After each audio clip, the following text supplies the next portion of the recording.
Ассалаумағалейкум, қайырлы күн достар. Renault Duster автокөлігі Жармыш ауылынан келіп тұр. Көлікке кілтін жасап бердік. Кілті жоғалып кеткен ғой. Сондықтан шаппа кілт жасап бердік.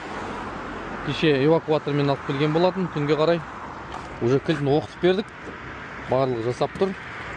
Қазір барлығы жинап береміз. Қыздырмас бұрын бірінші капотын қараймыз бар уақытта қалай май суын бәрін қараймыз. Себебі 2-3 күн тұрып қалды, май кетіп қалуы мүмкін, су ағып кетуі мүмкін, не қандай проблема болып тұрған деп бір қыздырмас бұрын тексереміз.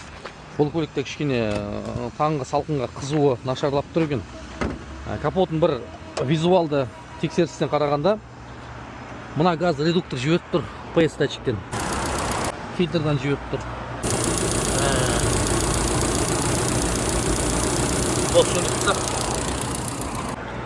Осыны қазір газовикке бұйырса апарып жасататын болады.